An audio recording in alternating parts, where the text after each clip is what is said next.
Good morning, students. Hope you all are doing good at your end. So in the last video we had discussed about our three kinds of public sector forms: departmental undertaking and statutory corporation. Now we are going towards our third type of public sector firm, which is government company हम लोग अपनी last chapter में पढ़ चुके हैं. Company वो firm होती है जो कंपनीज एक्ट 2013 में रजिस्टर होती है, जिस जो वो प्रोसीजर होता है same promotion, incorporation and commencement सारा प्रोसीजर करती है. बट फ़र्क इतना होता है कि इस कंपनी के अंदर गवर्नमेंट के जो शेयर्स हैं वो 51% हैं. सो उसे गवर्नमेंट कंपनी बोलते हैं. आपको पता है ना, जिसके पास 51% शेयर होते हैं कम से कम एटलीस्ट, तो वो गवर्नमेंट कंपनी, क्योंकि गवर्नमेंट के शेयर उसमें सबसे ज़्यादा हैं. तो ये भी एक कंपनी है, गवर्नमेंट कंपनी है. ये भी अपने शेयर मार्केट में देती है, लोग इसके भी शेयर्स खरीदते हैं. बिल्कुल जस्ट सारे काम कंपनी के जैसे होते हैं. जो कंपनी के फीचर्स होते हैं वही गवर्नमेंट कंपनी के फीचर्स होते हैं. जो बेनिफिट उन कंपनी को मिलते हैं वही बेनिफिट इसको मिलता है. मीन्स गवर्नमेंट कंपनी जस्ट वैसी कंपनी है जो कंपनी एक्ट 2013 में रजिस्टर होती है. ठीक है. So public enterprises organised under the companies act are government companies. जो companies act means it is a company in which at least 51% of share capital is held by the central government और by the state government और both. Means कम से कम 51% share होने चाहिए company के इसमें. तो वो कंपनी कौन सी कंपनी कहलाएगी? वो कंपनी आपकी गवर्नमेंट कंपनी कहलाएगी. ठीक है. तो जो हम पढ़ रहे थे पब्लिक कंपनी, वो पब्लिक कंपनी गवर्नमेंट कंपनी नहीं है. गवर्नमेंट कंपनी वो कंपनी होगी जिसके अंदर, कोई भी कंपनी जिसके अंदर आपका 51% का कम से कम शेयर होगा किसी भी गवर्नमेंट का. जैसे आपको यहाँ पे 4 दे रखे हैं: SAIL, Coal India Limited, Hindustan Shipyard, Bharat Heavy Electricals Limited. ये कंपनीज हैं जो गवर्नमेंट कंपनीज हैं. इसमें गवर्नमेंट कंपनी का जो शेयर है वो 51% है, से ज़्यादा है. ठीक है. 100% भी हो सकता है. तो फीचर्स क्या है? फर्स्ट वन इज इसका इनकॉर्पोरेशन कैसे होता है? It is incorporated under company act 2013. Second one is वो भी सेपरेट लीगल एंटिटी. जैसे मैंने आपको पहले ही बताया था, सेपरेट क्यों है? Because in the eyes of law it has separate entity. वो अपने नाम से किसी को स्यू कर सकती है, कोई उस पर स्यू कर सकता है, and it can enter into any contracts. Third one is management. Management में क्या होता है? इसके जो मैनेजमेंट में जो डायरेक्टर्स होते हैं they all are appointed by the government इन्हें अपॉइंट करती है, बिकॉज गवर्नमेंट के सबसे ज़्यादा शेयर है इस कंपनीज में. मेमोरेंडम ऑफ आर्टिकल एसोसिएशन क्या था? उसमें वही था मेमोरेंडम. इसके रूल इसको बनाने पड़ेंगे. तो मेमोरेंडम क्या बताता है? कंपनी के ऑब्जेक्टिव बताता है. आर्टिकल ऑफ एसोसिएशन बताता है कि वो कैन से रूल रेगुलेशन से काम करेगी. तो इस कंपनी का भी अपना एक मेमोरेंडम ऑफ एसोसिएशन होता है एंड आर्टिकल ऑफ एसोसिएशन होता है, जैसे मैंने आपको उसमें बताया था. Same to same. Accounting and audit procedure, they are exempted from accounting and audit rule as per the act, because इनको एग्जम्पशन मिला हुआ है, इन्हें कराने की जरूरत नहीं है. However government appointed auditors report should be presented in the parliament और लेजिस्लेटिव असेंबली. ठीक है. तो ऐसा एग्जम्पशन नहीं है, लेकिन गवर्नमेंट को अपनी जो है ऑडिटर जो रिपोर्ट होती है वो पार्लियामेंट और लेजिस्लेटिव असेंबली में दिखानी होती है. ये वो ऑडिट है जैसे हम डिपार्टमेंट अंडरटेकिंग क्या करते हैं. क्या आपको पता होगा, comptroller, auditor general of India, वो सब गवर्नमेंट के खजानों की ऑडिट करते रहते हैं. तो उसके अंदर तो ये नहीं आता है, लेकिन इसकी अपने एक ऑडिटर्स होते हैं. जैसे हर कंपनी के ऑडिटर होते हैं ना, वैसे ही इनको भी ऑडिट कराना होता है, लेकिन कंपलसरी नहीं है कि आपको कैग से ही कराना है. ठीक है. इसके फंड्स कैसे मिलते हैं बताइए. आपको ये कंपनी है तो इसके शेयर्स होंगे. तो ये जो कंपनी है वो अपने इन्वेस्टमेंट कंपनी को जो शेयर इशू करेगी और उस शेयर से उसको पैसा मिलेगा, वो इसका फंड्स है.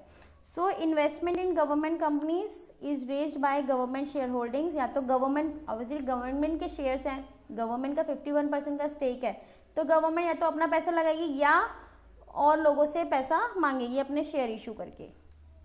इसके क्या मेरिट्स हैं? सबसे पहला, easy formation by registration, no debt of enactment of special act. वैसे तो कंपनी अपने आप में इजी फॉर्मेशन नहीं है, लेकिन वो ये कह रहा है कि पार्लियामेंट में इसको बनाने के लिए कोई भी स्पेशल एक्ट की जरूरत नहीं है. आप सिंपली कंपनी के जो प्रोसीजर है उसे फॉलो करिए. पार्लियामेंट में इसके लिए कोई भी स्पेशल एक्ट लाने की जरूरत नहीं है. सो इसका मेरिट क्या है, it has a separate legal entity, so it has separate existence apart from the government. Government दूसरी आएगी, तीसरी आएगी, लेकिन ये गवर्नमेंट कंपनी चलती रहेगी क्योंकि इसमें इसके शेयर होल्डर्स हैं, शेयर्स हैं। क्विक डिसीजन इसलिए क्योंकि ये कंपनी है और इसके पास अपनी एक ऑटोनॉमी पावर है कि वो अपना डिसीजन खुद ले सकती है। तो prompt decision in time as it has autonomy power, तो हम प्रॉम्प्ट डिसीजन ले सकते हैं क्योंकि इसके पास क्या है, एक अपनी ऑटोनॉमी पावर है, थोड़ी सी स्वतंत्रता है। Prevents unhealthy business, it can control unhealthy business practices by providing goods and services at a reasonable price. आपको पता है गवर्नमेंट कंपनी है, पब्लिक सेक्टर का मेन काम क्या है, लोगों को सर्विस प्रोवाइड कराना। जब लोगों को सर्विस प्रोवाइड कराना इसका मेन काम है, तो ऑब्वियसली जो अनहेल्दी कंपटीशन है या लोगों को जो है महंगा सामान मिलता है, तो गवर्नमेंट क्या करेगी, खुद से लोगों को रीजनेबल प्राइसेस पे गुड्स और सर्विसेज प्रोवाइड कराएगी। ठीक है, लिमिटेशंस क्या है गवर्नमेंट कंपनी, पहली लिमिटेशन है कि ऑटोनॉमी जो मैंने आपको ऊपर बताया वो जस्ट अ नेम से, बिकॉज गवर्नमेंट का एक ओनली शेयर होल्डर है, बड़े मेजर, तो उनके खुद के अपने रूल रेगुलेशन वो चला सकते हैं, गवर्नमेंट का पूरा कंट्रोल रहता है और कंपनी एक्ट को वो कई बार ना फॉलो करें। So provision of company act have no relevance because government is the only share holder in some companies. ठीक है, जैसे कंपनी में क्या बताया था मैंने आपको, कितने शेयर होल्डर होने चाहिए, मिनिमम इतने, मैक्सिमम सब बताया था ना मैंने आपको, कितने मेंबर्स होने चाहिए। तो क्योंकि गवर्नमेंट, अकलौती गवर्नमेंट ही इसका कंपनी का कई जगह पे गवर्नमेंट ही शेयर होल्डर्स है, तो कंपनी के एक्ट के अंदर जो भी रूल रेगुलेशन है कई बार वो उनको फॉलो नहीं करते हैं।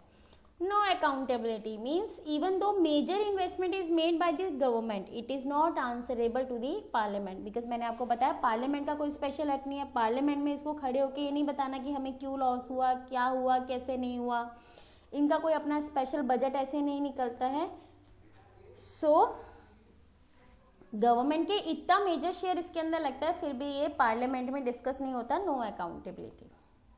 Main purpose is not serve, main purpose क्या था, being the major share holder government controls the affair of the company, it defeats the main purpose by registering like other companies, जो अदर कंपनीज की तरह register तो हुई, लेकिन जो main purpose होता है कंपनी रजिस्टर करने का क्या होता है, प्रॉफिट अर्न करना और भी कई ऑब्जेक्टिव्स होते हैं, तो वो कहीं ना कहीं जो है डिफीट हो जाता है क्योंकि government is the only share holder. ठीक है, तो ये हमारा गवर्नमेंट कंपनी इजी था बिकॉज हम कंपनी ऑलरेडी पढ़ चुके हैं, तो जो उसके मेरिट्स और डीमेरिट्स थे, मेरिट्स तो एटलीस्ट सेम टू सेम ही रहे, बस डीमेरिट्स में थोड़ा चेंज हुआ। एक ये लास्ट कंसेप्ट है इस चैप्टर का जिसका नाम है changing role of public sector. अब आप देख चुके हो प्राइवेट सेक्टर जो प्राइवेट लोगों के हाथ में होता है, पब्लिक सेक्टर जो गवर्नमेंट के हाथ में होता है। तो हमारा जो चैप्टर है उसका नाम क्या है, जो टॉपिक है उसका नाम क्या है, changing role of public sector. कैसे पब्लिक सेक्टर का रोल चेंज हो रहा है, मीन्स पब्लिक सेक्टर, अब आपको धीरे धीरे समझ में आ रहा होगा कि हमारा जो पब्लिक सेक्टर है मीन्स गवर्नमेंट अंडरटेकिंग्स है वो धीरे धीरे कम होती जा रही है और प्राइवेट गवर्नमेंट अपना शेयर जो है और लोगों को सेल कर देती है या उसको प्राइवेट कर देती है, जैसे इलेक्ट्रिसिटी है आधी गवर्नमेंट है आधी प्राइवेट है। इस तरीके से धीरे धीरे गवर्नमेंट जो है अपना पब्लिक सेक्टर को थोड़ा सिकुड़ रही है, सिंक्रोनाइज कर रही है। So public sector plays an important role in India's economic development. The most important objective of public sector is economic growth with social justice and providing service to the society. Actually public sector जब establish हुआ तो उसका main purpose क्या था, economic growth होनी चाहिए, social justice होना चाहिए, किसी के साथ इंजस्टिस नहीं होना चाहिए, और providing society to service to the society, society को सर्विस प्रोवाइड कराना। सो ऑब्वियसली हमारे पब्लिक सेक्टर की एक इम्पॉर्टेंस तो है। तो क्या इम्पॉर्टेंस है, सबसे पहला डेवलपमेंट ऑफ इंफ्रास्ट्रक्चर। ये आप सामने पिक्स में देख रहे होंगे कि किसी को तो इनिशिएटिव लेना है। पहले सिर्फ गवर्नमेंट की तरफ से ही टेलीफोन वगैरह हुआ करते थे, गवर्नमेंट ने एयरलाइन शुरू की, दो अभी लॉस होना शुरू हुआ, लेकिन ये सब गवर्नमेंट ने किया, शिप वगैरह। बाद में प्राइवेट लोग आए हैं, ये बाद में आए हैं। सो गवर्नमेंट, इसको बोलते हैं इंफ्रास्ट्रक्चर, जो हमें हेल्प करता है कम्युनिकेट करने में, ट्रांसपोर्टेशन के अंदर, fuel energy, basic heavy industries को। So government has set up various PSU का मतलब होता है पब्लिक सेक्टर अंडरटेकिंग्स, इसको बोलते हैं PSU, पब्लिक सेक्टर अंडरटेकिंग, इसका मतलब है पब्लिक सेक्टर मीन्स गवर्नमेंट के सेक्टर के अंदर, in these area where private enterprises are unwilling to invest. और ये वो एरियाज होते थे जहाँ पे प्राइवेट लोग ना आना ही नहीं चाहते थे। क्यों? क्योंकि उनको लगता था हमें ज़्यादा लॉस होगा, और आपको पता है प्राइवेट लोग वहीं पे इन्वेस्टमेंट करेंगे जहाँ पे उन्हें प्रॉफिट लगेगा। तो गवर्नमेंट स्पेशली उन जगह पे उसने अपने पैसे लगाए जहाँ पे उनको लगता है कि यहाँ पे प्राइवेट नहीं आ रहे हैं, तो हमें तो करना है, इंफ्रास्ट्रक्चर तो डेवलप करना ही करना है। प्राइवेट लोग सड़क नहीं बनाएंगे, सड़क के लिए गवर्नमेंट को ठेका देना पड़ता है ना, इस तरीके से। नेक्स्ट है रीजनल बैलेंस। रीजनल बैलेंस आपको देखना होगा कि कई कई जगह तो बहुत अच्छे से डेवलप है, कई कई जगह बहुत अंडर डेवलप है। सो पब्लिक सेक्टर ने जिम्मा उठाया कि जो बैकवर्ड एरियाज है उसको भी उनको डेवलप करना है। So the government has taken initiative to start a number of public sector units in backward areas. Backward जो एरियाज हैं उनमें नंबर ऑफ यूनिट्स उन्होंने लगाने शुरू किए। Economies of scale. Economies of scale ये होता है कि जब हम मान लीजिए आप किसी शॉप पे गए, मीन्स मान लीजिए किसी फैक्ट्री में उसको बोला कि आप मुझे एक पेन बना के दे दीजिए, तो वो जो एक पेन है इतने लंबे प्रोसेस से बन के आएगा, तो ऑब्वियसली वो चाहे 5 रुपए का होगा लेकिन आपको बहुत महंगा पड़ेगा, क्योंकि आपने एक लौते पेन की वजह से आपका ये पूरा प्रोसीजर हुआ है, राइट। तो जब हम लार्ज स्केल पर प्रोडक्शन करते हैं, आपको ये 5 रुपए में पेन मिल रहा है, 2 रुपए में पेन मिल रहा है, 3 रुपए में, वो इसलिए मिल पाता है क्योंकि जब हम लार्ज स्केल में प्रोडक्शन करते हैं तो हमारा जो पर यूनिट कॉस्ट है वो कम हो जाती है। आपने भी देखा होगा जब हम बल्क में बहुत ज़्यादा सामान खरीदते हैं तो हमें काफ़ी डिस्काउंट मिलता है, तो वो इसी को बोलते हैं economies of scale. So government has set up large scale, बड़ी बड़ी इंडस्ट्री सेटअप की to take advantages of economies of scale, ताकि वो इकोनॉमीज ऑफ स्केल के एडवांटेज उठा सके। Example electric power plants, petroleum refinery, telephone industries, ये बड़ी बड़ी इंडस्ट्रीज हैं जिनको उन्होंने सेटअप किया और इकोनॉमीज ऑफ स्केल का इससे उन्होंने फायदा लिया। Check over concentration of economic power. ऐसा होता है ना जैसे पुअर हो जाते हैं और रिच हो जाते हैं, तो गवर्नमेंट ये चाहती थी कि हम अपना ये देखें कि कहीं ऐसा तो नहीं है कि जो हमारा पैसा है वो कुछ ही लोगों के हाथ में है। So the flow of economic resources to the private sector entrepreneurs can be control up to a certain extent. So that government check over the concentration of economic power. Government check करना चाहती है कहीं ऐसा ना हो कि concentrate हो जाए, मीन्स आपकी जो इकोनॉमिक पावर है वो कुछ ही लोगों के हाथ में हो और जो हमारे गरीब लोग हैं, पुअर पीपल है, उनका एक्सप्लॉयटेशन हो।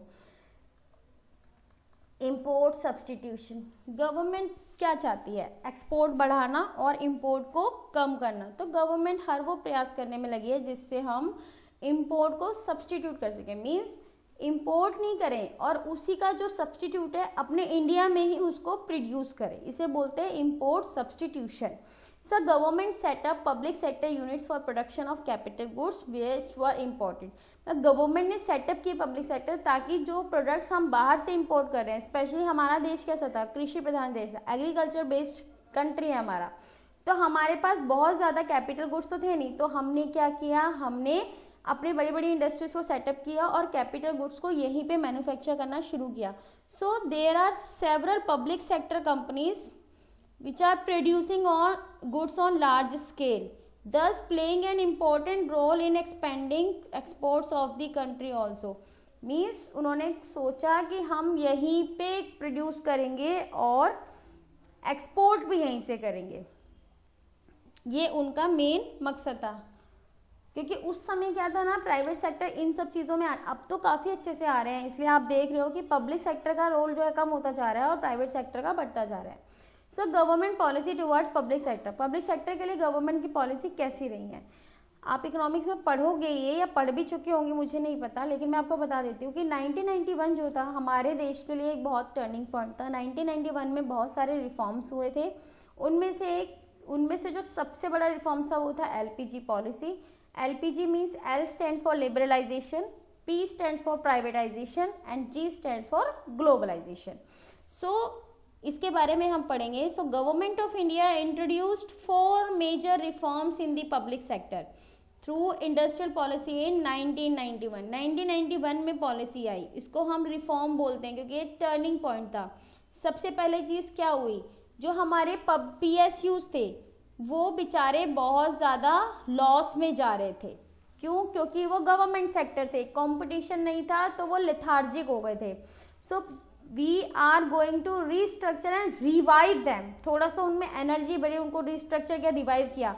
जिनके अंदर थोड़ी पोटेंशियली थी, पोटेंशियली वाइबल मीन्स जिनमें दिख रहा था कि हाँ उनको रिवाइव करने से, रिस्ट्रक्चर करने से वो और अच्छा परफॉर्म करेंगे, तो उसको जो है क्या किया गया, उन कंपनीज को पहचाना गया, उनको रिस्ट्रक्चर किया गया और रिवाइव किया गया। ठीक है, नेक्स्ट क्या किया गया हमने, close down PSU which can not be revive. और जो PSUs रिवाइव नहीं हो सकते तो उनको बंद कर दीजिए। क्यों? क्योंकि they are loss making companies और गवर्नमेंट को उनसे भारी भारी लॉस हो रहा था, तो वो बेटर है कि उन्हें बंद कर दिया जाए।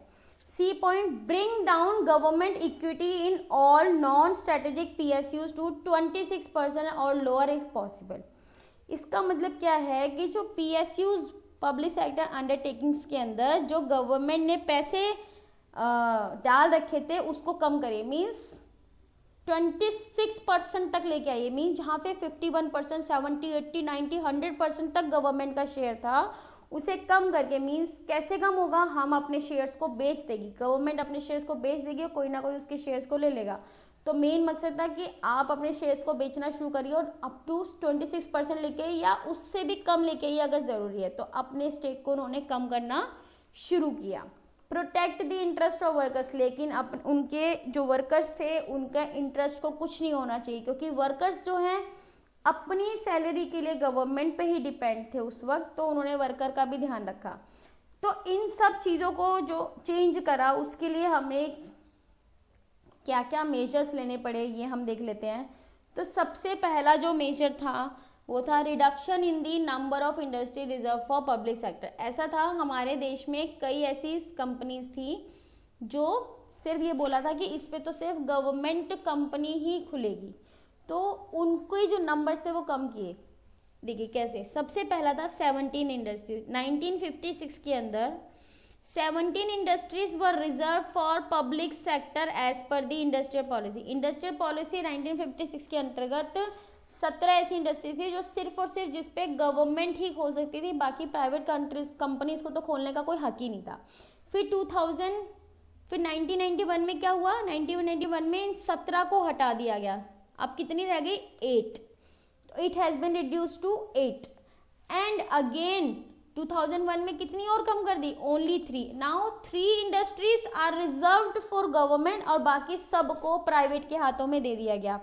प्राइवेट के हाथों में देने से ये फायदा होता है, कंपटीशन आता है और अल्टीमेटली जो हमारे कस्टमर्स हैं उन तक सामान अच्छे से पहुंचता है और सस्ता और अच्छी क्वालिटी का पहुंचता है। सो ये जो 3 इंडस्ट्रीज है वो कौन सी बची थी, आपके मन में आ रहा होगा, ये थी एटॉमिक एनर्जी की, आर्म्स फोर्सेस, आपको पता ही है कि ये तो भाई प्राइवेट कर ही नहीं सकते, नहीं तो लोग अपने घरों में हथियार बना लेंगे, एंड रेल ट्रांसपोर्ट, क्योंकि हमारे लाइफलाइन क्या है, हमारी ट्रेन हमारी लाइफलाइन है। हमारा देश बहुत बड़ा है, इधर से उधर जाने के लिए सबसे सस्ता साधन यही है। इनफैक्ट जो मालगाड़ियां हैं, हमारा जो प्रोडक्शन है वो भी इधर उधर इसी की वजह से जाता है। तो ये 3 एटॉमिक एनर्जी, आर्म्स और रेल, ये भी बहुत क्रूशियल है। इन सबको छोड़ के बाकी सबको क्या कर दिया गया, प्राइवेट कर दिया गया। इन 3 को छोड़ दिया गया, अब बस सब कुछ प्राइवेट के लिए खोल दिया गया है। अब हम बात करते हैं डिसइन्वेस्टमेंट की। डिसइन्वेस्टमेंट क्या होता है, दूसरा मेजर। सबसे पहला क्या था कि हमने नंबर ऑफ इंडस्ट्रीज जो पब्लिक सेक्टर के लिए रिजर्व थी वो कम कर दी, और दूसरा हमारा डिसइन्वेस्टमेंट। डिसइन्वेस्टमेंट का मतलब होता है गवर्नमेंट कंपनी अपने शेयर को बेचती है और प्राइवेट लोगों को बेच देगी। इसका एक्सप्लेनेशन क्या है, the sale of equity shares of public sector undertaking. जो पब्लिक सेक्टर अंडरटेकिंग के जो शेयर्स थे वो बेच दीजिए, किसको, या तो पब्लिक को बेच दीजिए या प्राइवेट सेक्टर को बेच दीजिए। एंड गवर्नमेंट होल्डिंग, अब क्या होगा, जब हम बेच देंगे तो क्या होगा, government holding in such unit is thereby reduce, और गवर्नमेंट की जो होल्डिंग्स थी वो कम हो जाएंगी और प्राइवेट पार्टिसिपेशन बढ़ जाएगा। इसको बोलते हैं डिसइन्वेस्टमेंट। इन्वेस्टमेंट क्या होता है, इन्वेस्ट करना, लेकिन डिसइन्वेस्टमेंट क्या होता है, अपनी इन्वेस्टमेंट को बेच देना। तो जो गवर्नमेंट ने इन्वेस्टमेंट की थी उसको उन्होंने बेच के प्राइवेट या पब्लिक को दे दिया। एग्जाम्पल इन्होंने दिया हुआ है, sale of shares in Indian petrochemicals limited, Maruti Udyog limited. ऐसे ये गवर्नमेंट ने बनाई होगी और गवर्नमेंट ने अब इसके शेयर जो है प्राइवेट को दे दिए।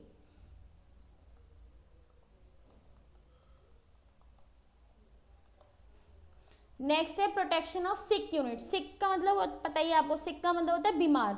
बीमार यूनिट्स को प्रोटेक्शन करिए क्योंकि वो बीमार है, बीमारी से अगर हम किसी की क्योर करते हैं तो वो ठीक हो जाता है। तो इसी तरीके से एक बोर्ड बनाया गया जिसका नाम था BIFR, board for industrial and financial reconstruction for rehabilitation. Rehabilitation centres होते हैं जिनको किसी चीज़ की जैसे मेंटल बीमारी होती है या कुछ, तो उनको रिहेबिटलाइजेशन सेंटर में भेज दिया जाता है, वो ठीक हो के आते हैं। तो इसी तरीके से BIFR स्टैब्लिश किया गया और गवर्नमेंट ने बोला कि जो हमारी सिक यूनिट्स है उनकी टेक केयर ये करेंगे और उन सिक यूनिट्स को ठीक करके दोबारा से उन्हें स्टार्ट करेंगे ताकि वो अपना एक अच्छा प्रॉफिट अर्न कर सके। लेकिन ये वही है जो बीमार है, जो मर चुकी इन द सेंस जो बिल्कुल लॉस मेकिंग है, जिस पर कोई प्रॉफिट नहीं है, उन्हें तो बंद करना ही पड़ेगा।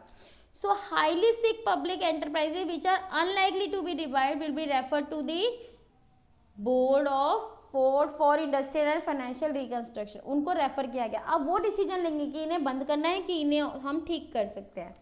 सो the point, memorandum of understanding. अब मेमोरेंडम ऑफ अंडरस्टैंडिंग क्या होता है? मीन्स एक कॉन्ट्रैक्ट, कैसे?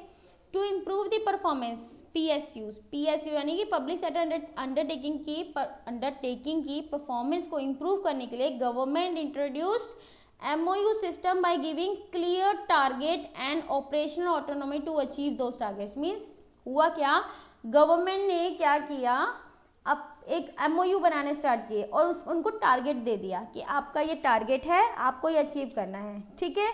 और जब आप अचीव कर लोगे और उसको अचीव करने के लिए एक ऑटोनॉमी देगी, क्योंकि आपने भी ऊपर पढ़ा क्या होता है कि गवर्नमेंट कंपनी में ऑटोनॉमी नहीं होती, लोग मतलब अच्छे से अपना डिसीजन नहीं ले पाते हैं। तो गवर्नमेंट ने बोला कि हम आपको ऑटोनॉमी देते हैं, आप टारगेट अचीव करिए, ठीक है। So here PSUs are accountable for specified result. पहले क्या था, कोई टारगेट ही नहीं था, किसी को आंसर ही नहीं देना, तो वो लेथार्जिक हो गए थे काम करना, उन्होंने बंद कर दिया था। अब उनके पास एक टारगेट है, अब उस टारगेट को वो अचीव करने के लिए उनको क्या किया, गवर्नमेंट ने बोला कि लीजिए मैं आपका टारगेट देती हूँ, उसको सेट करें, फुल ऑटोनॉमी मिलेगी, तो वो और अच्छा परफॉर्म करने की पूरी कोशिश करेंगे, ठीक है। ये होता है मेमोरेंडम ऑफ अंडरस्टैंडिंग। और ये वाला जो टॉपिक है जो आपके पूनम गांधी में भी होगा, मैं आपको एक बार रीसेंड कर दूंगी, जो टॉपिक्स डिलीट हो गए हैं। अब ये वाले जो टॉपिक्स आगे हैं, ग्लोबल एंटरप्राइजेस, इसके features, joint ventures, public private partnership, ये सब आपके सिलेबस से डिलीट हो चुके हैं। तो यहाँ पे आपका चैप्टर जो है कंप्लीट हो जाता है। इस चैप्टर के अंदर अगर मैं आपको ओवरव्यू दूँ तो क्या था, यहाँ पे था private sector, public sector. Private sector जिसपे प्राइवेट लोगों का हाथ है, पब्लिक सेक्टर जिसमें पब्लिक सेक्टर मीन्स गवर्नमेंट का हाथ है, मीन्स स्टेक है। इन दोनों का एक डिफरेंस बहुत इंपॉर्टेंट है। पब्लिक सेक्टर्स की 3 यूनिट्स होती हैं, डिपार्टमेंटल अंडरटेकिंग, इसमें स्टैट्यूटरी कॉर्पोरेशन और गवर्नमेंट कंपनी। तीनों के फीचर्स, तीनों के मेरिट्स, तीनों के डीमेरिट्स बहुत ज़्यादा इंपॉर्टेंट है, एग्जाम्स में बहुत आते हैं। And the last one is government measures taken to improve the public sectors. Public sector को रिफॉर्म करने के लिए उन्होंने कौन कौन से मेजर्स किए, जो हमने अभी आपके सामने पढ़े हैं, डी पॉइंट, 4 पॉइंट मेजर्स। और role of public sector, public sector का क्या रोल है, जैसे हमने पढ़ा कि इकोनॉमिक में बैलेंस बनाने के लिए, इंफ्रास्ट्रक्चर डेवलप करने के लिए, लोगों को सर्विस प्रोवाइड करने के लिए, इस तरीके से। So this is how I am going to complete this chapter. And इससे रिलेटेड आपको कोई डाउट है तो ज़रूर मुझसे पूछ लीजिएगा, ठीक है। अच्छे से रीड करिए और रीडिंग के बाद क्वेश्चंस को सॉल्व करने की कोशिश करिए, ठीक है। Thank you.